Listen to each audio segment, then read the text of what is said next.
pažįstat, šiuo metu esu kaip ir nacionalinio intereso kaip ir pirmininkas, jeigu jie galbūt ir bus kitas.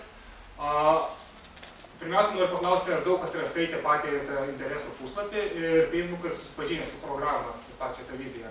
Daug yra žmonių. Kas gali pakelti rankas, kuris tikrai skaitė ir žino? Iš Facebook aš tik tai.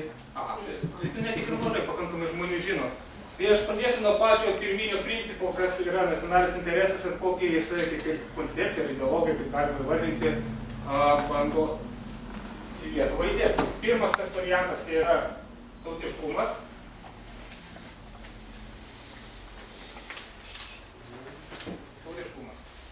Antras – kairės.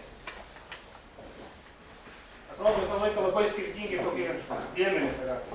Nes visą laiką kairė yra lyg ir vienoj pusėje, lyg ir tautiškumas kaip ir įprastai yra lyg ir kitoj. Kaip ir dešinė, pagal visą Lietuvoje esančią tokį dalyką. Mes manome, kad tai yra klaidingas požiūris, nes šie du kaip ir dėmenys jie gali vienas kitą tik papildyti, o ne įskirti. Kas simbolizuoja tautiškumas? Tautiškumas simbolizuoja, kad tautos vienybė, tautos teisė į savo istoriją, teisė į nepriklausomybę, teritorijos valdymą. Ką kairė simbolizuoja?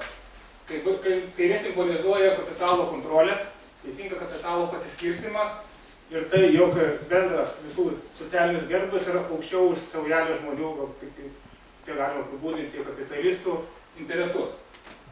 Ko tai gali įsiskirti? Įsiskirti gali tik tai dėl tam tikrų žmonių interesų, o šiaip realiai iš tikrųjų tai galima kuo puikiausiai viską suderinti ir padaryti kaip vieną bloką.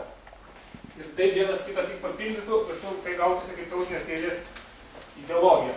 Mes galime apimti tiek tautiškus žmonės, kurie galbūt nepatenkinti dabartinę vadinamųjų nacionalistų politiką, tiek ir kairės žmonės, kurie iš kurių realiai, nežinau, kas Lietuvoje realiai iš kurių kairės savo, turbūt niekas. Socialdemokratai lyg ir kairė, bet iš tikrųjų jie gina vėl stambų kapitalą ir elgiasi kaip liberalai.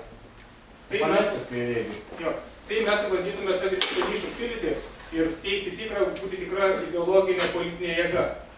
Kokie mūsų tikslai? Mūsų tikslai yra labai radikalūs iš tikrųjų, bent jau pagal dabartinį iš tikrųjų tą liberalų kapitalistinį požiūrį, tai labai radikalų, nes mes esame už visapusišką Lietuvos nepriklausomybę, tai yra įstatymų viršenybė turbūt Lietuvos kūrimų žmonių. Šiuo metu, kai mes žinome, kad net ir konstitucijoje yra rašytas papildymas dėl stojimo į Europos Sąjungą, kad Europos Sąjungos nutarimai ir įstatymai yra aukščiau už Lietuvos Respublikos. Tai šiuo metu mes neturime įstatymų viršenybės prieš virš nacionalinės struktūros Europos Sąjungos. Mūsų tikslas, kad tai eigoje būtų pakeista.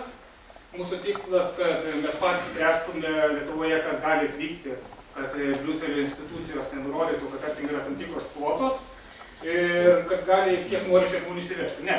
Mes norim kontroliuoti savo sienas, mes norim patys leisti savo įstatymus, o to pačiu iš kairės pusės mes norime kontroliuoti savo kapitalą ir kad kapitalas būtų arba valstybės, arba bent jau Lietuvos Respublikos piliečių.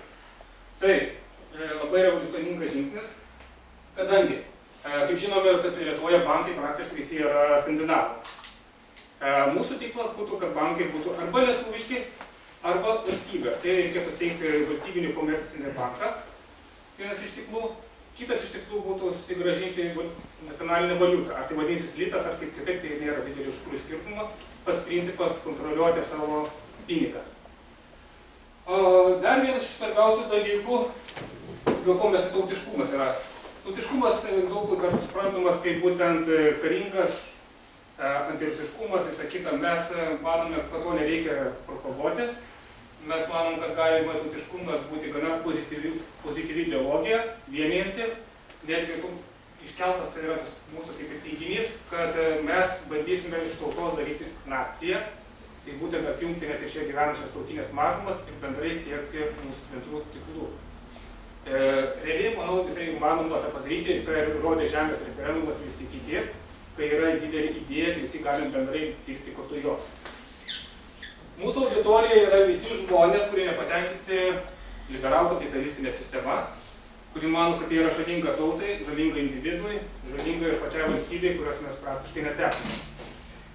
Mūsų bendraminčiai yra dauguma jau per veiklą įrodė žemės referendumas, tik dabar antimigracinė veikla, tiek ir visi, kurie dalyvauja tautinėse judėjimuose, jie visi yra mūsų draugai, sąjungininkai ir mes kartu siektume ateityje jungtis į vieną organizaciją. Taip, pradžioje dabar laukia daugiau darbas ideologinis, mes dabar šiuo metu kaip ir skėtinė organizacija gaunamės, bandom jungti įvairias skirtingas organizacijas bendram darbui.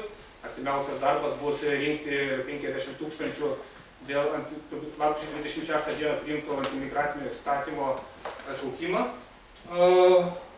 Tuo pačiu tobulinti savo programą, ideologiją, siekti, kad jie daugiau žmonių priimtų kaip savo artimą. Ir eigoje, čia galbūt laukti net ir 5 ar 10 metų laikotarpis, tapti realia politinė jėga. Viskas, aišku, tas tempas priklauso nuo to, kaip žmonės siekia, kaip jie žmonės palaikys mus, kaip jie priims šitą kaip savo grinai širdyje esančią ideologiją. Įsikūrėm visai neseniai, realiai startavome tik gruodžio 19 dieną, tai dabar kažkur mėnuo, kaip egzistuojame. Naujokų atsiranda daug. Pradžioje žmonės kai kurie dvejoja, nes nario mokestis yra tikrai pas mus didelis, pas mus nario mokestis mėnesinis yra 10 eurų, tai yra daug. Kodėl tai mes tokį padarėme, kadangi viskam reikia lėšų. Lėšų reikia elementariems dalykams, tarkim, ir susirinkti čia, išsinuomoti salę, turėti ateityje bukletams, vėliavoms ir visiems kitiems dalykams, kurie yra svarbus ir reikalingi. O kadangi mes iš nieko pinigų neimam ir mes nesame kažkieno išlaikymai, nedirbam jokiam kapitalui, todėl turėsim patys sugebėti save išsilaikyti. Bet šiandien darėme susirinkimą prieš tai vidinį ir mes nusprendėme, kad studentai, kurie pažiūrėjome, negali mokėti šiuo metu tokių pinigų, kad jiems būtų nustatytas mokestis 2 eurų mėnesiui. Alaus bokalo. Kas negeria, tai šiaip kažkam tai. Mes nusprendėme vis dėlto suprantam, kad vis dėlto ne kiekvienas jaunuolis gali mokėti mėnesį 10 eurų. Todėl reikėtų nestumti šių žmonių ir jungti kartu į bendrą veiklą, kadangi, bent jau aš asmeniškai pažįstu daug puikių ir perspektyvių jaunuolių, kurie ateityje gali būti stiprūs lyderiai. Juos reikia pas mus pasikviesti, juos reikia auginti ir kartu siekti didelių tikslų. Aha, aš nežinau, ar man daugiau pratęsti, ar detalės norėtume papildyti, ar kažkas nori paklausti iš to, ką papasakoju. Jeigu turi klausimą, kelkit ranką po vieną ir atsakysiu. O jeigu pasiūlymą? Prašau. Čia idėja labai gera, kairė iš tikrųjų, kapitalizmą reikia pažaboti kapitalą. Bet daugelis Lietuvos žmonėms išgirsta žodį kairė iš karto įsigąsta. Galbūt vietoj kairės panaudoti gerovės valstybės modelį sukurti, kaip pagal Švedijos, Norvegijos. Kairė labai daugelis žmonėms išgąsdina. Galiu atsakyti, iš tikrųjų, taip pačioj Švedijoje iš tikrųjų valdė būtent kairiųjų vyriausybė. Iš tikrųjų, nežinau, dėl sąvokų, iš tikrųjų mes čia daug ginčėmės, tai per daug mes netgi neakcentuojam būti tą patį žodį tautinė kairė, daugiau akcentuojam patį pavadinimą nacionalinis interesas. Nes nacionalinis interesas apima viską praktiškai. Tai viskas, kas svarbu mums kaip tautai, kaip nacijai, kaip valstybei. Aš nežinau, iš tikrųjų, kairė ar labai daug ką gąsdina iš problемų, bet kuriuo atveju mes daug ką išgąsdinsim, tiesiog natūralu. Mes iškeldami tam tikrus tikslus, kaip tarkim, bankų nacionalizacija, sakytume, taip pat įliukais, tai yra pakankamai radikalus žingsnis, ir be abejo mes turėsime daug priešų ir daug įsigandusių. Bet jų neišvengsi, iš tikrųjų, manau. Bet kuriuo atveju tu darysi tam tikrą veiklą, kuri, tarkim, kenkia didžiųjų interesams, bet kuriuo atveju rasi priešų didelių ir galingų ir stiprių. Todėl reikia, aš manau, net asmeniškai priimti tai kaip neišvengiamybę ir tam ruoštis. Esmė mus iš tikrųjų pritraukti būtent tuos paprastus žmonės, kuriuos mes norime atstovauti. Atstovauti tuos, kurių niekas praktiškai neatstovauja, kurio daug kas pamiršta, paprastieji eiliniai žmonės čia gyvenantys Lietuvoje. Tai yra didžioji dauguma tokių. Aišku, ateityje, jeigu labai daugam žmonių kliūstas būtent žodis kairė, tai jokių problemų mes galim kažkokią rasti pakaitalą. Bet čia spręstume tiesiog savo vidinėse suvažiavimuose, demokratiškai spręsdami, balsuodami. Aš manau, kad tam tikrų dalykus galima keisti terminus eigoje. Gal nereikia tiesiog akcentuoti? Galbūt ir nereikia, aš nežinau, iš tikrųjų. Man asmeniškai iš tikrųjų nekliūna, dėl to aš papasakoju. Bet jeigu realiai taktiką priimant, kodėlgi ne, galima iš tikrųjų bendrai sutarti, vartoti tiesiog kitą žodį. Paprasčiausiai nacionalinis interesas tiesiog ir mes tiesiog... Dėl to tas pavadinimas šiaip ir atsirado. Nes buvo tautinė kairė, atsiprašau, kad aš pertraukiu, Mariau. Iš tikrųjų, kolega šiek tiek apie, aišku, susikūrimo istoriją nepapasakojo. Jeigu leisi, aš vis dėlto Vitalijus Balkus, irgi vienas iš tų, kurie birželio mėnesį susirinkome Kaune, vienas iš tų.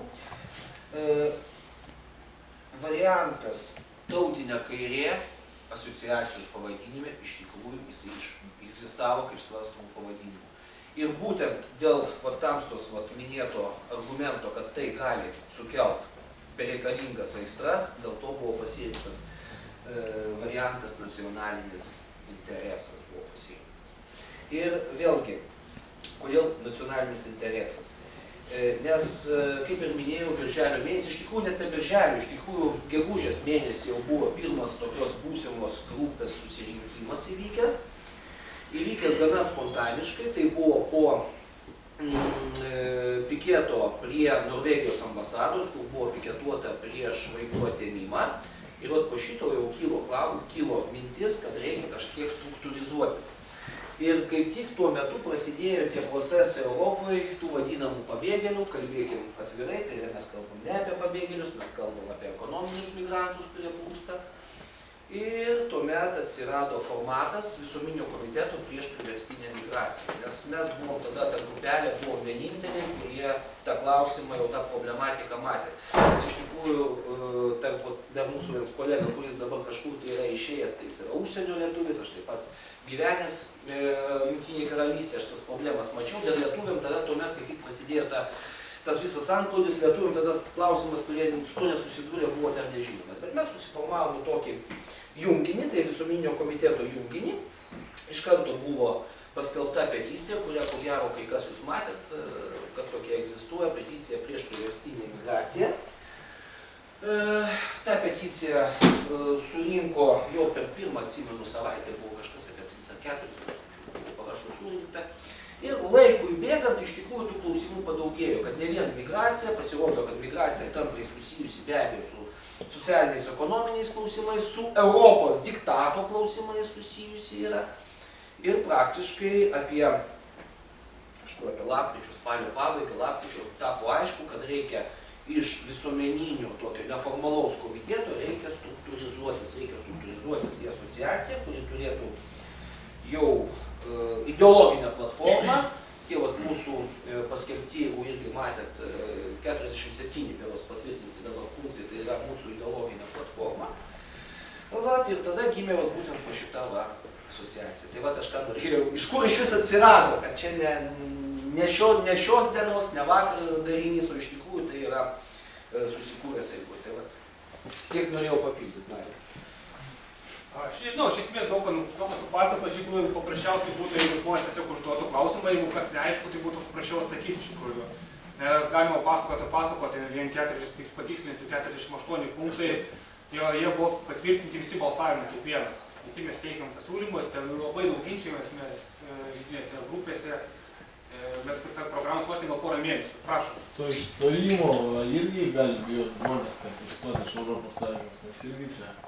Jūs teisus, iš tikrųjų tai mes būtent nekėlėm tą klausimą. Buvo vienas iš programinių punktų, kadangi dauguma punktų prieštarauja Europos Sąjungos nustatytoms taisyklėms, tai mes reikalautume referendumo dėl išstojimo iš Europos Sąjungos. Tai būtų referendumas. Tai nebūtų Europos Sąjungos institucijos negalima pakeisti referendumu lietuvių.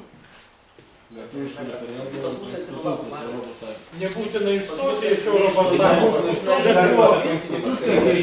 Bet buvo stojimo sąlygos vienos, o paskui mums jau pakeitė visiškai. Atėmė iš mūsų nepriklausomybę. Stojamės kaip nepriklausoma valstybė. O dabar mes esame aplamai federacijos kažkoks tai... Būsimos federacijos Iš esmės tas, kad tarkim Europos parlamente, žinom, kad yra 11 parlamentarų iš kažkur 750. Aš trumpą norėčiau repliką visiems. Norėčiau trumpą repliką visiems. Kalbam po vieną ir prašom pakelkite rankas, kas nori kalbėti, nes iš tikrųjų darosi turgus, todėl moderatorius sėdi, Kazimieras su šviesiu megztuku ir jisai dalins vėlimus. Ne, iš tikrųjų, nes... Gerai, viskas. Darysim tvarką. Atsakiau klausimą, iš tikrųjų, ką pasakyti, būtent tiksliau. Matai, pats faktas yra, kad mes iš vidaus Europos Sąjungą, aš nežinau, pakeisim, nes realiai pas mus yra 11 europarlamentarų, kai iš viso Europos parlamente yra apie 750, jeigu neklystu. Tai yra labai mažas procentas. Kitas dalykas, kad tie patys Europos parlamentarai iš tikrųjų yra skirtingų gana ideologų stambių, oficialiai. Neoficialiai, aišku, jie visi praktiškai pasiduoda, tai daro tai, ką reikia padaryti.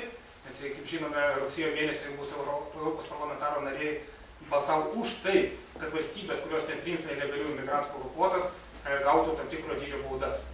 Lietuviai balsavo lygiai taip pat. Vieni, aišku, prieš balsavo, aš neatsimenu, kuris ten Buvo neatėjusių, kurie neišdrįso balsuoti, bet šiaip iš principo iš tų 11 didžioji dauguma pasakė už baudas Lietuvai. Ką mes galim šiuo atveju teikti, kad Europos parlamentas šiuo metu yra mechanizmas Europos federalizavimui, tai yra kažkokios naujo darinio didžiulio imperijos, gal pavadinti, nežinau, imperijos kūrimui. Ir iš principo yra 3 keliai, yra persiderimo kelias ir kitas kelias yra referendumų patvirtinti stojimą. Aras. Aras Sutkus, Lietuvos liaudies partija. Principai jūs patys nejaučiate apie ką jūs kalbate, kad mąstome labai koordinatiškai, kairė, dešinė, kaip ir vienom matavimo pusė, vienoj matavimo dimensijų. Reiškia, bet neužmirškime, kad mes gyvenam, kaip sakėt, gamtos visumoje. Ir apart kairės dešinės yra dar planometrija, yra dar stereometrija. Tai ką jūs neatkreipėte dėmesį, kad jūs jau patys sluoksniuojate, jūs jau augote 3D formate. Tai gal ta prasme, kalbėkime apie tai, kad jeigu mes tautiškumą sudedam su kaire, tai jūs jau turit kelis sluoksnius. Jeigu dar prie tos sluoksnių pridėsite dar kelis sluoksnius, sakysim, kurie tenkina vieną kartą, jūs jau pradedat judėti stereometrinėje aplinkoje. Ir būtent šitokį mąstymą, ta prasme, aš nors jau bandau įdiegti, kai sakyt, pas mus partijoje, kiek tai išeina ir galbūt užmirškime tas sąvokas, kairė, dešinė, kaip buvo pasakyta, kad, sakysim, nesiorientuoti vieną į kitą pusę, o jūs, kaip, sakysim, kaip būsimus mūsų potencialius, sakysim, partnerius, nes, sakysim, sąvokų laukia apie tai, ką mes kalbam, aš skirtumų praktiškai nematau, nei tautiškumo, nei, sakysim, kairiškumo atžvilgių. Principe, kai sakyt, gal laikas atsipalaiduot nuo to, sakysim, ordinatinio mąstymo, kad vien tiesinis mąstymas tik tai būtų. O vis dėlto judėti kokybiškai, augti kokybiškai, ta prasme, tiek jums, tiek mums kartu. Aš pabandysiu paaiškinti. Visiškai determinizmas toks nelabai įmanomas dalykas, nes reikia visiems žmonėms paaiškinti, kas tu esi. Visiems tu turi kažkokiai būtent įeiti tam tikrą šabloną, kad paaiškintum, kas mes esame ir kokias mes turim idėjas. Aš asmeniškai kairė ir dešinė skirti aiškinu to, kad dešinė yra už tai už esamos santvarkos išsaugojimą. Ten kažkokia ten stabilumo, konservatizmas, išsaugos būtent tai, kas yra dabar status quo. Kairė, tai būtent tai, kas yra būtent keičia sistemą. Tai esant čia keisti sistemą būtent į kitą linkmę. Tai kairė nėra būtinai, kad ten visi įsivaizduoja, kad kairė būtų raudonas vėliavas ir socializmas. Ne, nebūtinai. Būtų pats klasikinis skirtimas, reiškia, kad buvo Paryžiuje, ten buvo revoliucija, Paryžius, jei neklystu, Prancūzijos. Tai būtent kai kilo kairė, tas sėdėjo kaip pusė tie, kurie reikalautų visą laiką reformų ir keisti, o dešinė tie, kurie reikalautų išsaugoti esamą sistemą. Iš tai yra atsiradusi atbūnimas kairė ir dešinė. Tai o būtent tas kairė, kad mes būsim esam už tai, kad keisti būtent Lietuvoje įsigaliojus status quo, kad iš esmės viskas yra vienintelis punktas ir vienintelis įsivaizduojamas kelias, tai yra būtent liberalų kapitalizmas, kaip sakoma. Kad yra melstis rinkai, būtinai integruotis, būtinai viską išparduoti ir melstis vien tik investicijoms į pusę. Tai čia būtent tai yra, kaip mes keisti norim kryptis, tame yra būtent kairė ir dešinė. Pats svarbiausias klausimas, ar nieko prieš aš galiu uždaryti? Man tai nekliūda, gali uždaryti, jeigu nori. Tiek buvo klausimas? Čia tiek. Aš paklausau, aš nežinau, gal kas turi dar klausimus supriimtų. Lukai, prašom. Sveiki, aš esu Lukas, studentas. Aš norėjau paklausti, ką jūs galvojate apie Lietuvos kaip Lietuvą ekonomiškai nepriklausomą. Tas klausimas galėjo, turbūt, jis buvo anksčiau deklaruojamas, kai buvo kalbama apie skalūnų dujas. Nes šiuo metu mes esame visiškai priklausomi energetiškai ar nuo rytų, ar nuo vakarų. Gerai, aš pradžioje aš pasakysiu, po to Vitaras mane papildys. Tai žiūrint apie ekonominę nepriklausomybę, tai galim visiškai autarkijos kelių mes negalim žengti, bet galim bet kiek įmanoma daugiau kažką patiems pasigaminti. Vėl, kad Algio viešėjo leidėjas, tai būtent apie energetiką galėtų daugiau papasakoti, iš kur mes jis būtent užsiima su energetika. Kai kurios dalykus galima patys pasakyti, tarkim, dėl naftos, tarkim. Mes žinome, kad Lietuvoje turi kažkiek naftos, bet jie išgauna būtent amerikietiško kompaniją ir kaip pinigai nukeliauja, kur tu naftą nukeliauja, mes nelabai žinome. Tai jeigu mes kontroliuotume patys savo resursus, mes galėtume kažkiek energetiškai patys save apsirūpinti iš tikrųjų. Kai kurios dalykus galima padaryti. Kitas dalykas, aišku, yra sugebėjimas dėrėtis dėl tam tikrų gamtinių dujų, dėl naftos kainų. Man vadinasi, kad jeigu tu dalyvauji ekonominiam kare ir užimi geopolitikai tam tikrą poziciją, automatiškai įsimuša šampo visas dėrybų galimybės. Gerai, jeigu dar klausite, jeigu kas turi klausimų. 3 minutės. Prašom. Kokie jūsų netolimos ateities darbai planuojami? Tai gerai, tai tu gali pasakyti, artimiausias darbas, turbūt pats svarbiausias ir sunkiausias bus, apie kurį vėliau Kazimieras pristatys, nes jis yra koordinatorius iš Vilniaus. Tai yra surinkti 50 000, kad atšauktume tą lapkričio 26 dieną priimtą migracijos įstatymą. Surinkti 50 000 parašų, jas reikės pristatyti Seimui, Seimas privalomai jį svarstys ir pasiekim, kad jie atšauktų tą įstatymą. Ir tuo pačiu lygiai grečiai bus rinkama dar 50 000 parašų, du lapai kur bus, kad Seimas svarstytų galimybę mažinti referendumų kartelę nuo 300 000 iki 100 000. Ir kad būtų tiesiog paprasčiau surengti referendumus, nes žinant dabartinės mūsų demografinės tendencijas, surinkti 300 000 parašų darosi vis sudėtingiau ir sudėtingiau.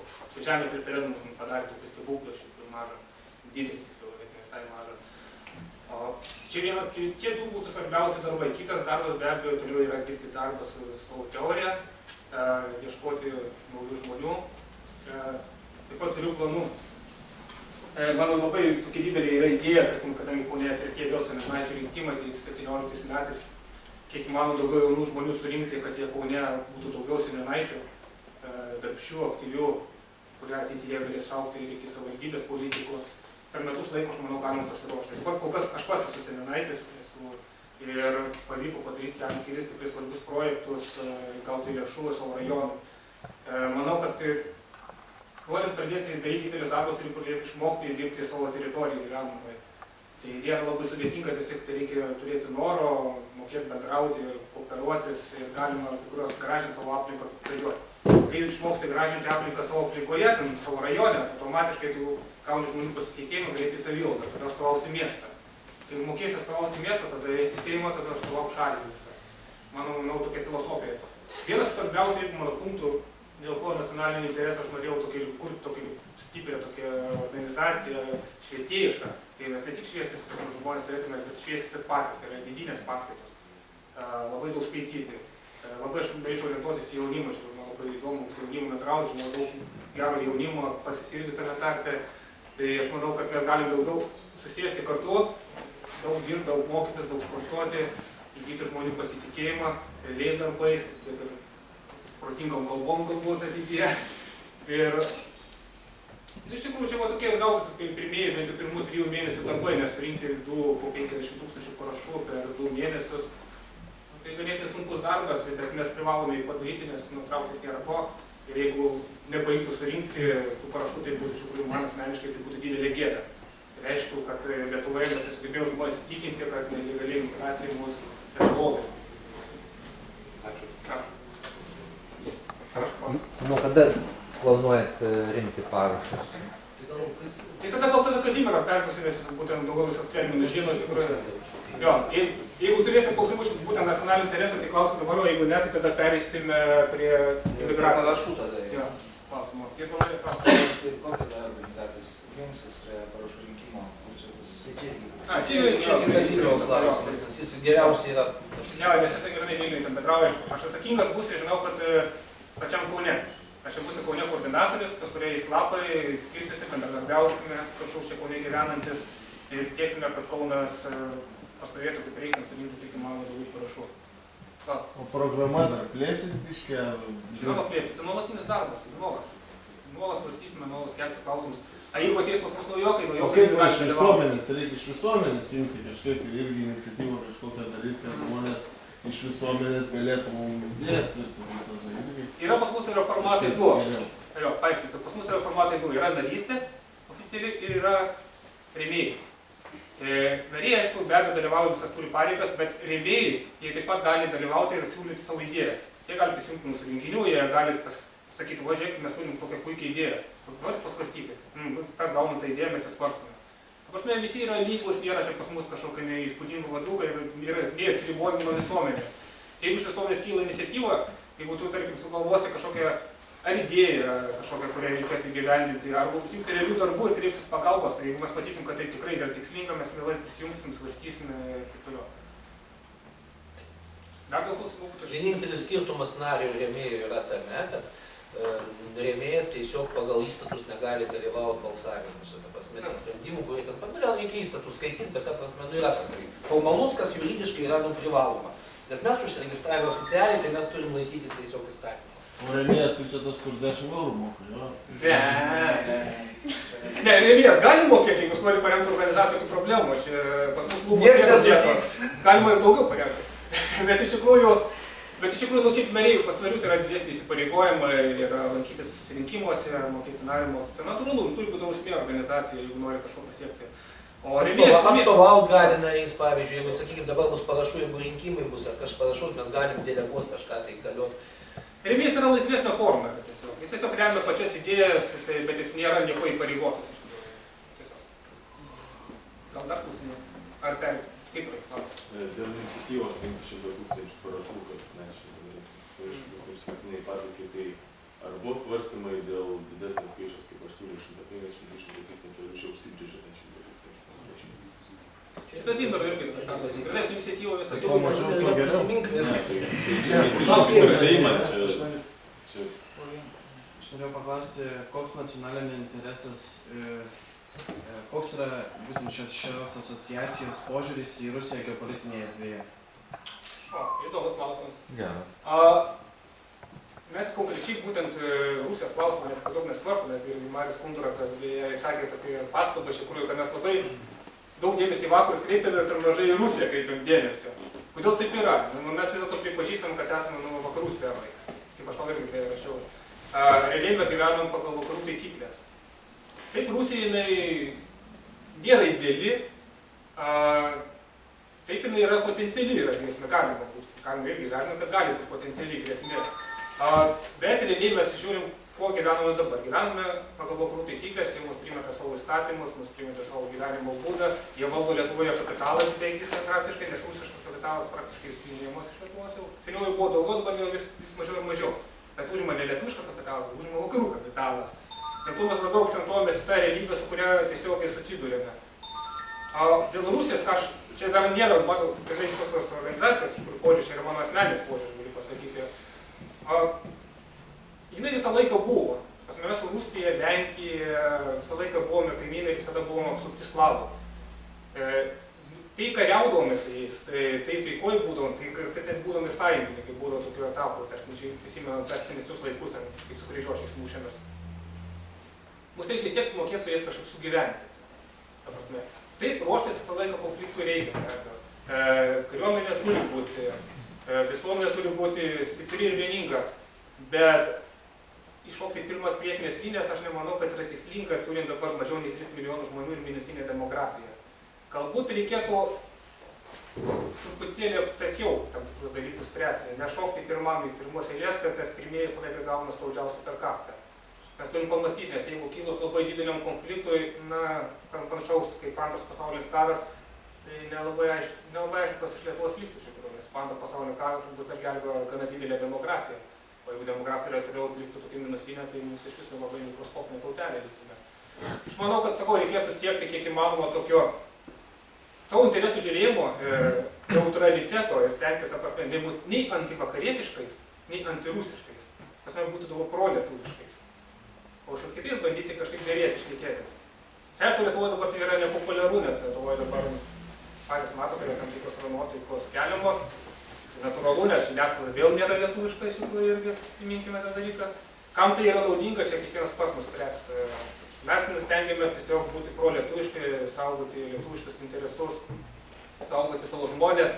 stengtis neįsileisti tokius epitetus, kai čia ten ar beretės, ar vatnikai, ar dar kažkas, nes yra kvaila, tai yra vaikų žaidimas. Mes turim užsiimti realiais darbais, mes turim ginti savo žmonės, mes turim atkurti savo nepriklausomybę, tai finansinė, kultūrinė, ekonominė, politinė. Čia yra svarbiausia dalyko, o susimušti, tai čia bet kada gali dėl nieko, kas iš to, tai nieko siek nevaldysi. Atskiau? Taip, aš, kaip pasakyti, aš prisiminiau vieną idėją, kalbant būtent apie tą prolietuvišką Lietuvą. Galbūt ta alternatyva, kurios iš tikrųjų mes ieškom, yra čia pat, bet mes jau užmiršom. Tai buvo anksčiau iškelta Baltijos šalių ir Juodosios jūros sąjunga, sakykime, su Ukraina, su Baltarusija, būtent su baltiškosiomis valstybėmis. Tai tai būtų tai yra rytų Europos sąjunga, kuri sugebėtų tarpininkaujant ekonomiškai tarpusavyje sukurti dar vieną darinį, kuris atsilaikytų ir nuo vakarų, ir nuo rytų. Tai manau, kad tas variantas, kaip pasakyti, tai galėtų būti siekiamybė, bet tai yra tiesiog idėja, kuri buvo daug kartų iškelta istorijai. Ta pati ir LDK, jinai buvo būtent ta rytų Europos, kaip sakyti, ta sąjunga, kuri buvo suvienyta tuo metu. Tai jo, bet iš tikrųjų LDK, nepamirškim, kad buvo vedančioji, tai buvo Lietuva. Taip. Tuo metu, tai kaip elitas visas buvo lietuviškas. Dabar abejotina, ar tai būtų, nes tiesiog tos svoriai šalių skirtingi yra. Tai vėl, kas būtų vedančioji šalis, koks elitas, ar jie sugebės susitarti, ar jie sugebės atitrūkti nuo rytų ar nuo vakarų. Čia labai tolimi klausimai, iš kur čia labai didelis geopolitinis gautasi žaidimas. Geopolitiką reikia svarstyti, bet reikia pirmą savo šalyje įgyti svorį. Lietuvoje esančios partijos, kai kurios, kad ir nedidelės ar tautiškos ar kokios yra, jis daro labai didelę esminę klaidą. Jos šaukia iš karto į geopolitinius konfliktus reguliuoti. Žemėlapius perbraižyti, nors realiai net savivaldybė nesugeba laimėti, nes seniūnijai neturi įtakos. Tai aš manau, gal nelabai vidinės diskusijos galima apie viską šnekėti, diskutuoti, bet pradžiai gal reikia žiūrėti realius tokius darbus. Jeigu mes nesugebėsim sutvarkyti savo aplinkoje, tai mes apie jokį ten didelį bloką negalime net išnekėti. Aš norėčiau įsiterpti, kai kalbos apie LDK iš tikrųjų gan senos yra, bet kas yra įdomu. Jeigu šiuo metu susivienytų, tarkim, Baltijos valstybės, Baltarusija, Ukraina į kažkokį vieną vienetą, kuri iš šitų valstybių būtų iš tikrųjų stipriausia šitam visam darinį. Tai yra stabiliausia ir stipriausia. Baltarusija. Tai vat būtent, nes ji yra labiausiai nepriklausoma, iš tikrųjų yra labiausiai nepriklausoma. Ir ekonomiškai, nes jie apsaugo savo rinką, ir apsaugo rinką labai rimtai, apsaugo savo finansų sistemą, ir ji yra iš esmės nepriklausoma valstybė. Tai yra šitam dalinį dabar Baltarusija. Ir iš tikrųjų, čia aš jau daugiau savo nuomonę pasakysiu vis dėlto, kad ekonomiškai mes daug kur turim jau žiūrėti ir Baltarusijos pusę. Nes Baltarusijos modelis, kaip jį besmerktų, oficiozinė ta spauda, ta liberalioji, jis nėra tikrai iš blogiausių. Toli gražu, taip pat. Kitas dalykas, dar žiūrint, tai reikia vėl žiūrėti į visus žmonės. Jeigu kiekviena sąjunga visą laiką vėl būna galios žaidimai. Ukraina kiek 45 milijonai, Baltarusija 10 milijonų, Lietuvoje kiek 3 milijonai. Ir vėl mes gautume į Slavų sąjungą. Iš esmės, kas dominuotų, kokia vėl, mes patektume tam tikrą vėl kultūrinę erdvę, kur tarkim dominuotų būtent slavų kultūra. Baltarusų. Galbūt pačių Ukrainoje, jeigu ten viduje, ten irgi per daug nesusipjaus, aš nežinau, ar galės subirės valstybę, aš neįsivaizduoju. Tai man tokie būtų, kas dar klausimų norės? Ne, bet būtų už ten kažkiek metų, jeigu padarytum tokį darinį, vėl būtų tokia konfliktinė situacija, vėl tam žiūrėjimų, tai reikia tą tikslą taip pasirinkti kažkokį į kur valstybę turėtų. Kaip natūraliai. Klausimą. Pagrindinis tikslas, kaip suprantu, šito judėjimo tai yra Lietuvos nepriklausomybės atstatymas. Dabar būtų, reiškia, koks kelias būtų ir kokios priemonės būtų įmamos, kad šitas tikslas būtų pasiektas.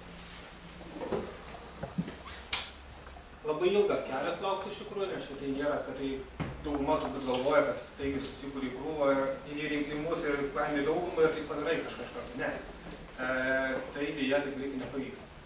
Pirmiausiai labai reikia dirbti būtent su savimi pačiu, kad būtum pas pajėgus atlaikyti labai sunkią kovą. Antras variantas, turi pritraukti pakankamai žmonių, turi užsiauginti savus specialistus, kurie būtų pajėgus valdyti šalį, kurie turėtų autoritetą visuomenėje. Tai čia daug metų į priekį perspektyva. Nes net jeigu stebuklingai į rinkimus paimtume ir laimėtume rinkimus, tai pradėtume daryti tam tikrus pakeitimus. Įsivaizduokite, kas metų bėgėje būtų. Metų bėgėje atsirastų opozicija, atsirastų palapinių miestelis ir būtų perverstas. Paprasčiausiai. Todėl tam tikrus dalykus galima pasiekti tik tada,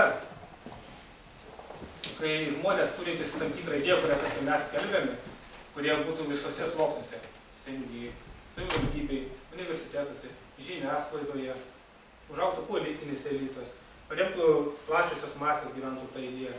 Tada būtų įmanoma tam tikrus dalykus padaryti. O viso to neturim, vis tada turim siekti. Turėjom dirbti tokiose iniciatyvose kaip parašų rinkimas. Turim dirbti su žmonėmis, turim paremti žmonės, turim dirbti žmonių pasitikėjimų, užsiauginti daugybę žmonių, ypač jaunimo labai aš noriu akcentuotis, nes reikia dirbti ir jie bus ateitis.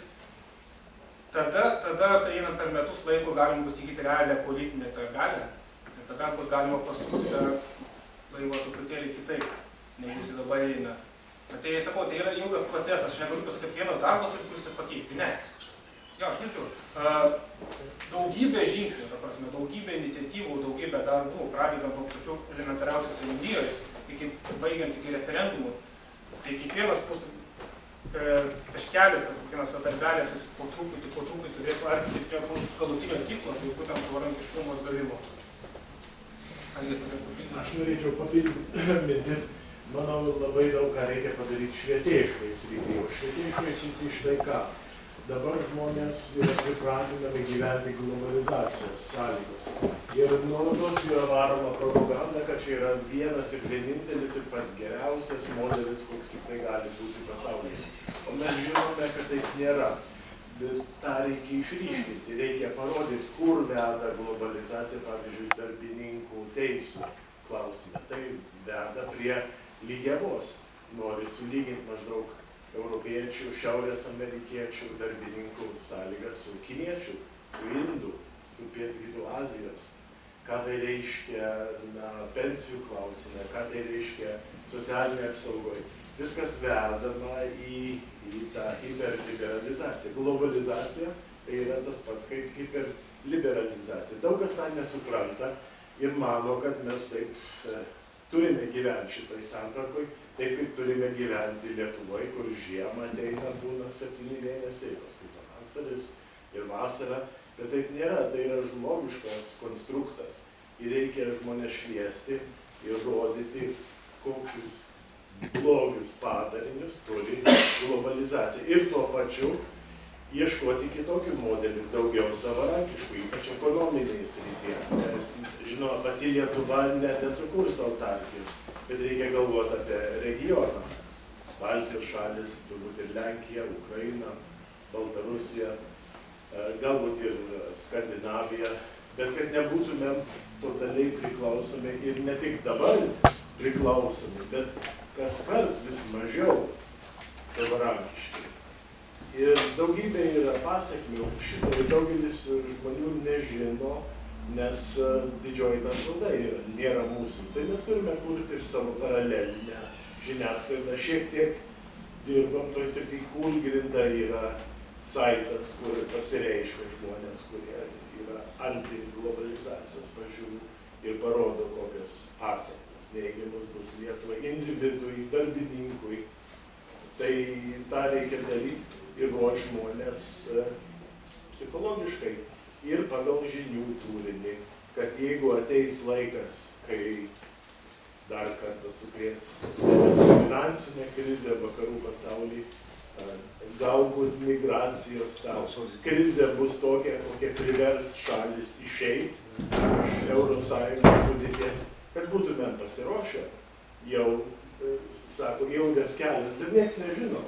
Gali būti, kad po metų Eurosąjunga pradės smarkiai klibėti, jeigu toliau tokie migrantų srautai eis. Tai mes nežinom. Gali būti ir trumpalaikis procesas, bet reikia žiūrėti, kas mums siūloma, kritiškai tą įvertinti ir pradėti galvoti apie alternatyvų pasaulį. O paskui, jeigu ateis objektyvios sąlygos, tai tada ir veikti, ir turėti savo organizaciją, savo žmonės, savo specialistus, savo think tanks. Taip pat, man atrodo, kad čia dabar konstatuota lygiai tas pats, apie ką mes ir kalbėjom, iš tikrųjų, dėl to ir pavadinimas yra nacionalinis interesas pavadinimas. būtent tai yra, mes turim atkurt galimybę rinktis, būtent rinktis iš variantų patys kaip valstybė, rinktis iš variantų ir pasirinkti tą variantą, kuris yra mums optimalus. Ne dėl to, kad mes įsipareigojam automatiškai ten pagal stojimo sutartį, mes automatiškai įsipareigojam priimti visą Europos teisę, net tuos teisės aktus priimti, kurie dar nėra net sukurti. Ne. Ne dėl to mes turim gyventi taip, kad mes priimtume sprendimą. Taip, atsirado problema, mes turim variantą 1, 2, 3, 4, vadovaujantis Lietuvos interesų, žmonių interesų, daugumos piliečių interesų. Ir mes turim priimti tokį sprendimą. Tai va čia būtent apie tą nepriklausomybę, laisvę, nežinau kaip pavadinti, bet tai yra pasirinkimo laisvė. Pavadinkim, kad nacionalinis interesas tikrasis tai yra pasirinkimo laisvė. Be, sakykime, išorinių diktavimų. Bet iš principo, kaip suprantu, kolega apie tą patį kalbėjo. Romas. Aš labai trumpai, ką kalbėjo profesorius Avižienis, dėl sklaidos, dėl kūlgrindos. Ar yra įmanoma kaip nors kažkokiu būdu paveikti, kad Lietuvos visuomeninis transliuotojas tikrai tamptų visuomeniniu, apie ką šneka ir Zigmas savo laidose? Kaip padaryti, kad visuomenės interesui būtų skiriama į kasdien nors po valandą laiko, kad būtų per kur transliuoti alternatyvias nuomonės oficialiai šitai, nes šiuo metu visuomeninio transliuotojo mes neturim jokių pavydalų, mes turim propagandinį ruporą. Kadangi finansų nėra ir mes savo televizijos kol kas neturim kaip sukurti, savaime aišku. Kaip priversti juos būti tikrai visuomeninių transliuotojų, kad tikrai visuomenės žmonės turėtų kažkiek eterio laiko. Tai man atrodo labai svarbus žingsnis ir mūsų šitų idėjų sklaidoje ir apskritai. Jeigu galiu, nesu profesorius Avižienis, jis yra konservatorius. Atsiprašau. Labai atsiprašau. Tautinės kairės. Labai atsiprašau. Ir jaunesnis. Kaltas?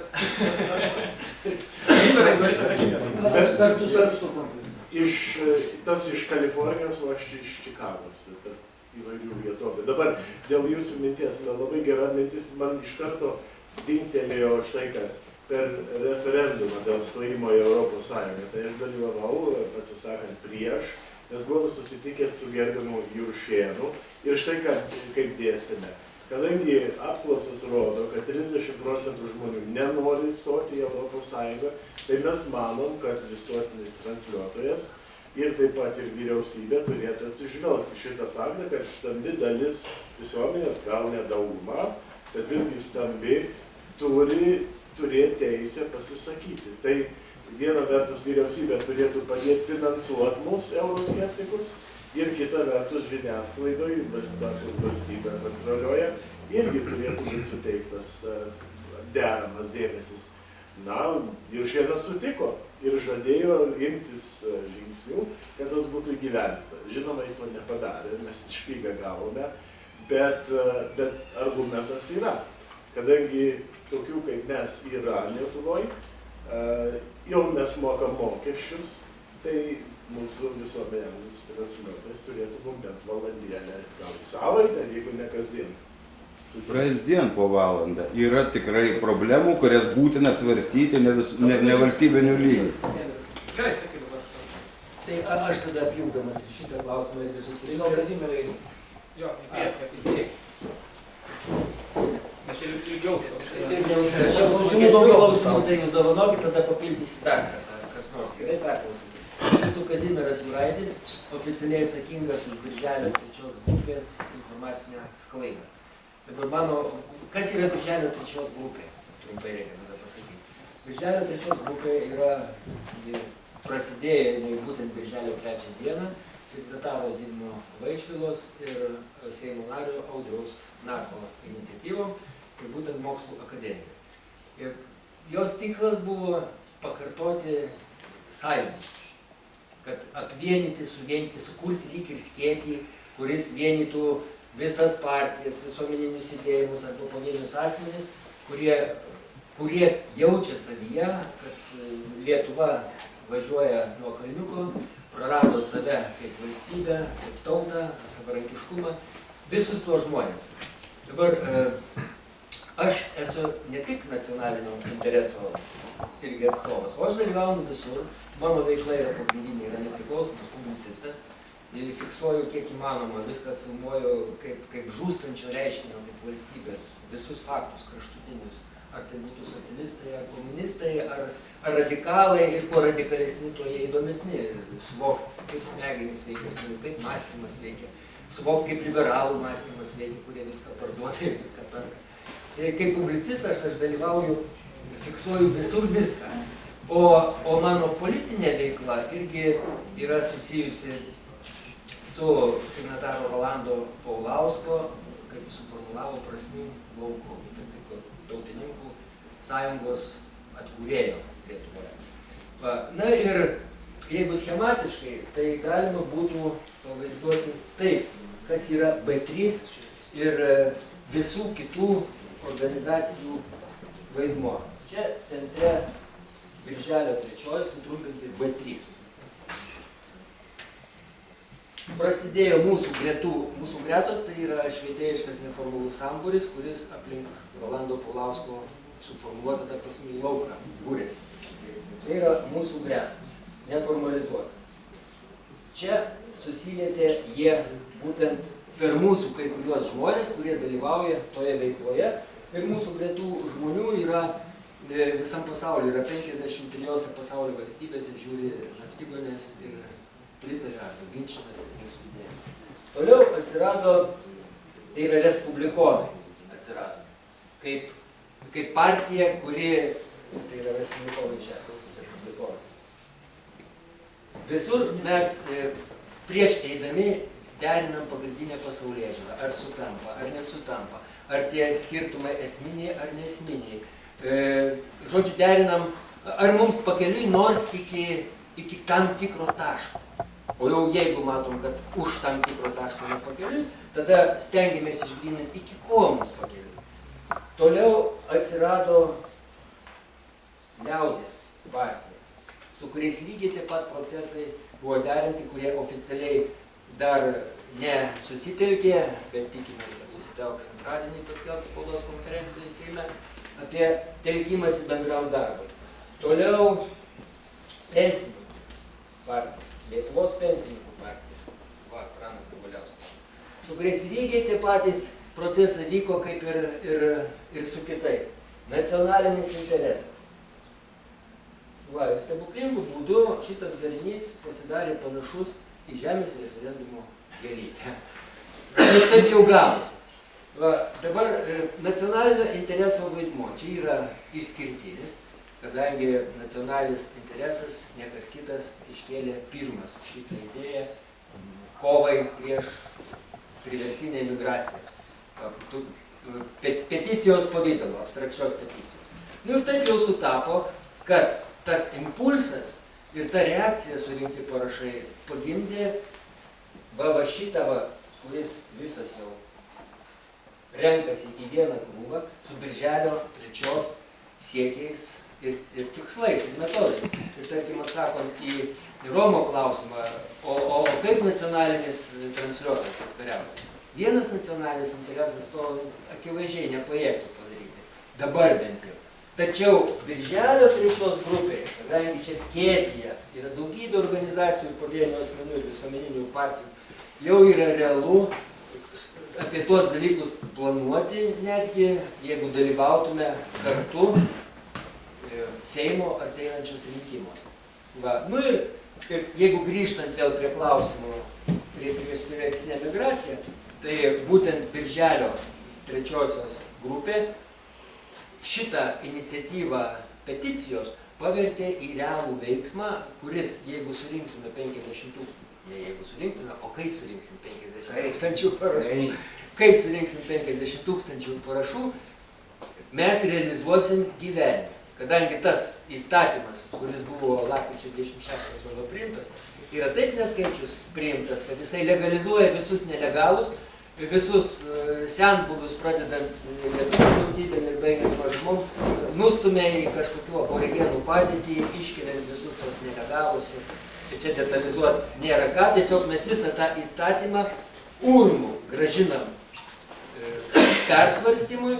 Ta projektą atidavėm jau VRK, vyriausiai rinkimų komisijai, jis jį užfiksavo ir dabar laukia tik tai antros iniciatyvos.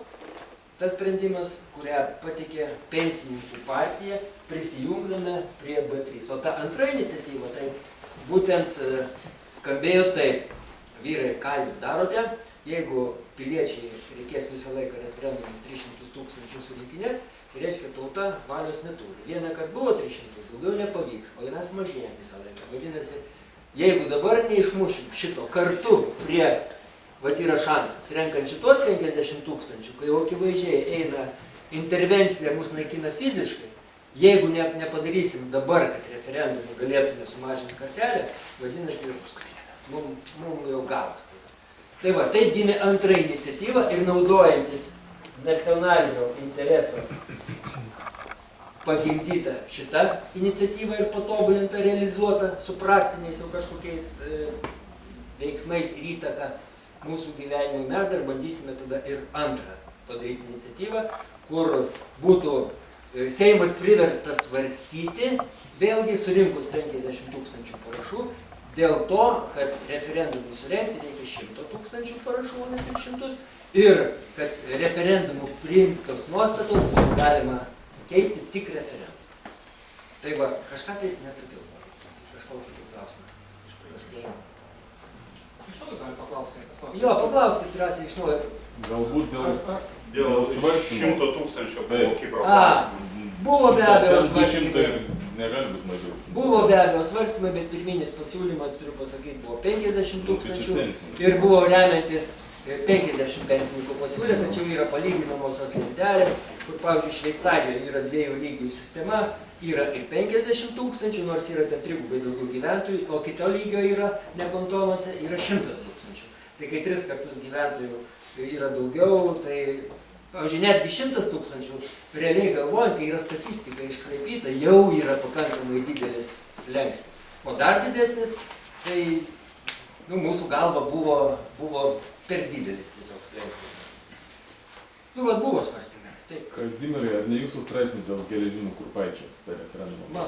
Mano. Tai ką jūs dabar norite avižinės užsidėti iš karto? Ką turiu omeny? Ne, tai jeigu iki 100 000 numetam, tai... Vienas iniciatyva jau užsirašykitės, prašau, ko nepažįstam savo koordinatės. Kad galėtume pasiūsti jau ką pranešti dėl parašų rinkimų. Kaip viskas bus? Viena iniciatyva jau atiduota į vyriausią rinkimų komisiją. Ketvirtadienį tikimės atiduoti naują dėl to minėto, reiškia, 100 000 parašų ir kad referendumo priimta, tik referendumo galima būtų atšaukti. Tada mums už savaitės 2 turėtų pakviesti į iniciatyvinės grupės susėda iš 33 asmenų skaičius, nespecialiai padarytas, taip natūraliai gavosi iš jau egzistuojančių dalyvių ir iniciatorių. Šitų 2 įstatymų iniciatyvų. Toliau dar už kelių dienų identifikuos mūsų parašus ir dar už 5 darbo dienų išduos mums parašų rinkimo lapus. Tas bus apie vasario pradžią, todėl iki to laiko mes turime suformuoti visas atstovybės, štabus rajonuose, miestuose, kad per 2 mėnesius žaibiškai surinktume tuos po 50 000 iniciatyvas. Dabar jinai koordinacinė taryba pagrindinė, mes jau pradžią pasakysime antradienį Seimo konferencijos metu, bet į ją, į koordinacinę tarybą įeis iš visų junginių, asociacijų, partijų po žmogų, ar ten daugiau pasiskirstysim darbais. Va, tai be abejo, kaip iniciatorius ir vienas varomojus jėgos bus ir Marius jie įeis. O pagal gyvenimą, kadangi čia Kaunas, tai jis bus atsakingas už Kauną arba Kauno regioną. Tai kuo didesnis bus, tuo mums aišku geriau ir pasilengvins darbas. Tai vat organizacinė.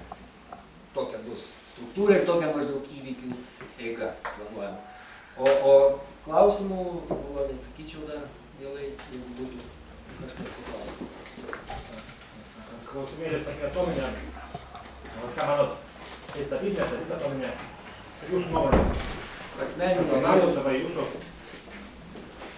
Tai ar asmeninės ar nacionalinio interesų. Aš vis tik tai žinot ką, aš suteikčiau čia daugiau žodį, kadangi nacionalinio intereso dabar šičia. Tai geriau tada, jeigu atsako Marius. Arba... Dėl atominės energetikos. Apie to Vitalijus labai buvo energetikos žinomas. Vėl teks man atsakyti. Iš tikrųjų, nesu aš nešališkas šio klausimo, aš buvau vienas iš referendumo iniciatyvos dėl šito nestatymo. Atominės elektrinės tos iniciatyvų dalyvavau referendumu. Labai aktyviai dalyvavau ir pas mus žalėsis jaučiuos. Bet jeigu atsakyti iš asociacijos pusės, aš kėliau klausimą į tuos 40, buvo daugiau punktų, buvo 50, kad Lietuva yra nebranduolinė valstybė. Tiesą sakant, bendrų balsavimų šitas klausimas iš asociacijos programos jis buvo išbrauktas. Tai yra nuomonės dėl atominės, bent jau programiškai dėl atominės energetikos nėra. Dėl tos paprastos priežasties ir dabar tiesą galiu pasakyti, kodėl jos ir negali būti. Nes dabar mes gyvenam, jeigu kam įdomu, atominės energetikos technologijų kaitos metais gyvenam. Keičiasi viena karta atominių reaktorių, keičiama kita. Ir iš esmės dabar net ir aš toksai labai žalesis, ir aš jau irgi pats negaliu pasakyti, ar atominė energetika yra tikrai jau toks jau vienareikšmiškas blogis šiuo atveju. Viskas yra keičiasi technologijos, nes atominė energetika baisi yra ne kiek avarijos tikimybė, o ji yra daugiausiai baisi tuom, kad 10 000 metų reikia saugoti atliekas. Čia yra baisesnis dalykas negu avarijos tikimybė. Avarijos tikimybė yra minimali. Aišku, jeigu jie įvyksta, tai jeigu įvyktų Lietuvoje atominė avarija, pusė Lietuvos neliktų. Arba Lietuvoje įvyktų, arba Baltarusijoje įvyktų, jos neliktų tiesiog. Bet tikimybė labai maža. O štai 10 000 metų saugot atominės atliekas, va čia yra problema, yra jau rimtesnė. Bet technologijos keičiasi. Bet programiškai asociacijos dokumentuose tas klausimas buvo išbrauktas. Tada klausimėlis, kodėl NATO, jūsų pozicija kaip? Dėl NATO pasilikti? Mes nekeliam klausimą dėl įstojimo dėl NATO šiuo metu. Mes apskritai, kaip ir pradžioje aš minėjau, iš tikrųjų nekeliam būtent to geopolitinio klausimo per daug. Nes geopolitinis klausimas yra skaldantis. Norint keisti geopolitiką, tu turi būti reali politinė jėga, kuri realiai pajėgtų tą keisti. Nes jeigu tu esi dar kol kas nedidelė organizacija, neseniai įsikūrusi ir pradedi spręsti tokius didelius klausimus, tai vienintelė nauda bus iš to tik tai sistemoje esantys žmonės, nes sugebės suspjauti tarpusavyje. Tai tik išliokis yra tokie klausimai, ar jūs čia daugiau metų, šitą prieš metų, vis tiek tokį reikia, čia iškumą turėti. Žinokit, visiškai myliu į bombardavimą ir apskritai, kur dalyvauja tose postkolonijiniuose karuose, tarkim, NATO ir to pačiu Lietuva dalyvauja, be abejo, kadangi tai yra NATO šalis. Bet, čia mano asmeniška nuomonė, mes to klausimo neveikiam kaip asociacija. Aš sutinku, kad tam tikruose klausimuose dėl to reikia jungtis tam tikras karinės organizacijas. Kai pas neturi normalios autonomijos ar pakankamai galios atsverti kažką. Norint atsverti vakarų įtaką, reikia remtis rytais. Norint atsverti rytų įtaką, reikia remtis vakarais. Čia mano tokia nuomonė yra iš tikrųjų. Šiaip galutinėje eigoje aš būčiau iš to, kas siekčiau neutraliteto, tarkim. Bet iki to, tarkim, pakankamai tu turėsi auginti raumenų, kad tu pajėgtum apginti tą neutralitetą. Nežinau, NATO klausimą galbūt liesim kada nors, arba tokį, bet ne šiuo metu. Ne šiuo metu vėl, jeigu iškelsi tą klausimą, vėl taikinį ant kartos nusipriešinti. Pažinote, kokia dabar situacija. Tai tikslas mūsų dabar iškelti tam tikrus tikslus ir susirasti krūvą dar papildomų priešų, susipykti tarpusavį su galbūt būsimais rėmėjais, ar galbūt tiesiog tą klausimą padėti ateičiai ir ateityje spręsti. Aš manau, kad būtų daug prasmingiau. Mes žinom daug tokių organizacijų, kurios staigiai atsirado, atrodo lyg iš pradžių įdomios perspektyvos ir jos sugebės visi susipykti, dabar jau kaip ir nėra. Tiesiog aš manau, kad reikia kai kurios klausimus sudėti ateičiai. Norėčiau klausimą. Kaip jau ir minėjau, mūsų pagrindinis tikslas būtų Lietuvos nepriklausomybės atstatymas. Dabar, reiškia, Lietuvos konstitucijos 1 straipsnis sako, Lietuva yra nepriklausoma demokratinė respublika. Konstitucinis aktas, kuris pridėtas yra konstitucijos, rašo, kad mes ES įstatymai turi viršenybę virš Lietuvos įstatymės. Reiškia, yra pažeidžiamas pati konstitucija. Šitas aktas yra antikonstitucinis ir neteisėtas.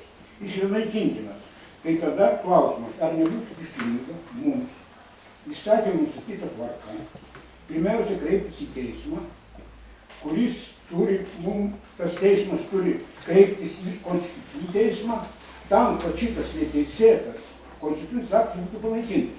Čia būtų ir reklamomis didelė visų pirma, ir manau, kad tai yra kelias, kuriuo mes turėtume eiti. Tai yra teisinis kelias panaikinti šitą antikonstitucinį intarpą, šitą, kuris nereikalingas.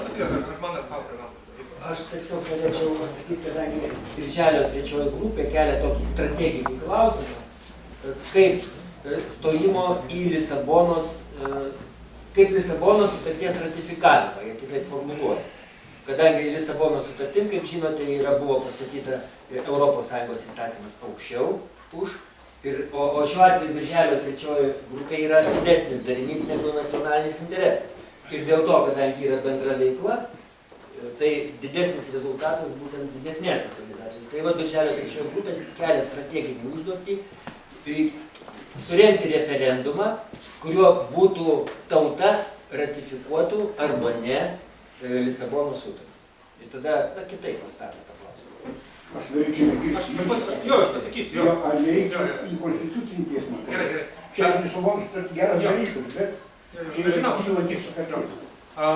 pirmas klausimas, ar galima neteisinėje valstybėje kažką pasiekti teisiniais reikalais, klausimais. Pirmas dalykas, kreiptis į konstitucinį teismą, žinoma, konstitucinis teismas, jisai išaiškina konstituciją pagal dvasias.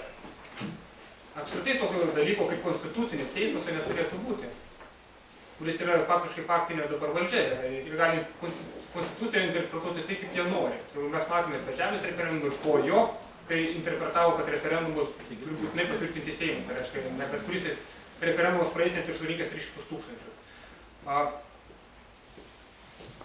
Manau, kad iš tikrųjų tas dalykas keičiamas būtų tik tada, kai būtų įmanoma surinkti 300 000 parašų, arba Seime sukaupti virš 90 Seimo narių kiekį. Nes kitaip realiai iš tikrųjų konstitucinis teismas iš tikrųjų atmestų, sakytų, kad tai netitinka kokios nors dvasios. Tokius dalykus pakeisti taip yra prasminga, bet prasminga pakeisti galim tik tada, kai turim pakankamai jėgos. Jeigu neturi jėgos, jis tiesiog paprasčiausiai niekas net nesvarstys, sakys, tiesiog bus atmesta. Taip aš sutinku, taip tai reikia pakeisti, taip tai yra neteisėta, mano akim, taip. Ir aš apskritai manau, kad netgi tas referendumas yra neteisėtas, kuris buvo 2003 metais dėl stojimo į Europos Sąjungą.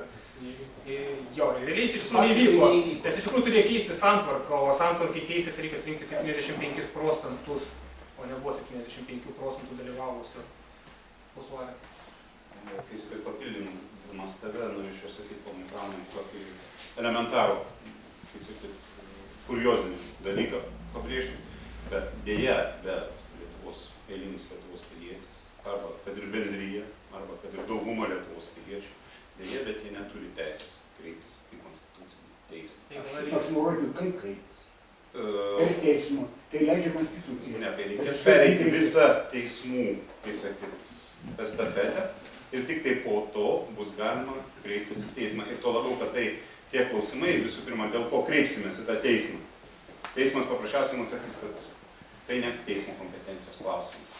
Ir tai į konstitucinį teismą turi kreiptis Seimas arba, sakysim, kažkokia tai vėlgi teismo praktiką nustatanti organizacija.